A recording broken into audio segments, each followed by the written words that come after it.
মাঝে মধ্যে সাদামাটা রান্না করলেও কিন্তু অনেক বেশি ভালো লাগে। যেমন আজকে খুবই সাদামাটা রান্না করেছিলাম। তার সাথে সারাদিন কি কি করলাম সেটাই আপনাদের সাথে শেয়ার করব। কালকে রাত্রে থালাবাটি মেজে ওইভাবেই রেখে দিয়েছিলাম পানি ঝরানোর জন্য। তো আজকে সবকিছু সুন্দর করে উপর করে রেখে দিলাম। আর আজকে সকালে বাইরে একটু বৃষ্টি হয়েছিল, তাই ভাবলাম খিচুড়ি রান্না করব। খিচুড়ি রান্না করতে গিয়ে দেখি রোদ উঠে গেছে। আর এখন কিন্তু আবহাওয়া খালি চেঞ্জ হচ্ছে, এখনই বৃষ্টি, এখনই আবার গরম, এখনই ঠান্ডা। তবে এই ওয়েদারটা আমার কাছে খুব বেশি ভালো লাগে। তো আজকে খিচুড়ি রান্না করব, তার সাথে কিছু ভর্তা করবো আর ডিম ভাজি করব। আর এই খিচুড়ি কিন্তু আমার অনেক বেশি পছন্দ, আর পছন্দের তালিকার মধ্যে খিচুড়িও কিন্তু আছে। আমার খুব ভালো লাগে খিচুড়ি খেতে।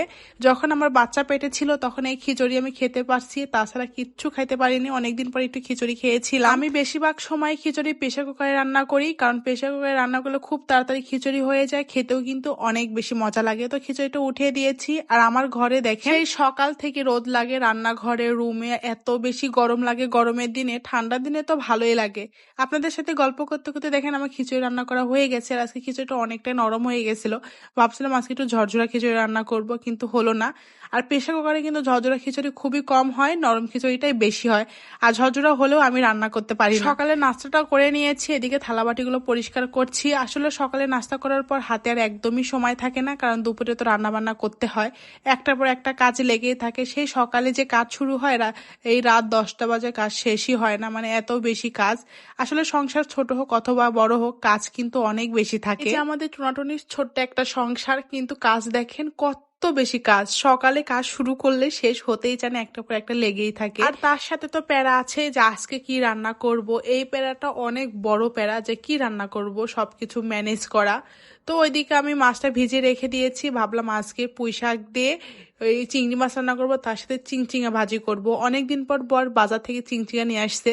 আমার কিন্তু চিংচিঙা ভাজি ডিম দিয়ে করলে অনেক বেশি ভালো লাগে। এদিকে থালা বাটিগুলো সুন্দর করে উপর করে রেখে দিলাম। এদিকে পুঁই শাকটাও কেটে নিয়েছি, চিংড়ি মাছ রান্না করব, তার সাথে চিংচিঙা ভাজি করব।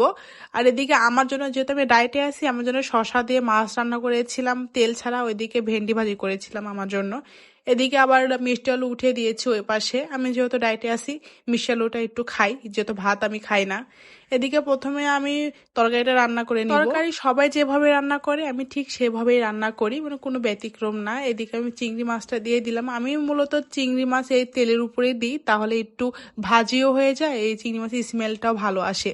আর এখানে আমি পুঁই শাকটা দিয়ে দিলাম। আর পুঁই শাকের মধ্যে আদা রসুন জিরা সবকিছু আমি দিয়ে দিয়েছি, সেটা শেয়ার করা হয় না। চিংড়ি ভাজিটাও কিন্তু আমি অফ ক্যামেরাতে করে নিয়েছি। একটু ডিম দিয়ে একটু নাড়াচাড়া করে তারপর নামিয়ে নিব। আর আজকে চিংড়ি ভাজিটা বেশ মজা হয়েছিল।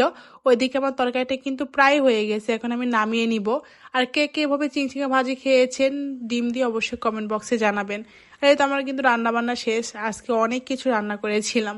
তো আমার এই ছোট্ট ভিডিওটা আপনাদের কাছে কেমন লেগেছে? যদি ভালো লাগে অবশ্যই লাইক শেয়ার কমেন্ট করবেন, আর যদি ভালো না লাগে স্কিপ করবেন। আল্লাহ হাফেজ।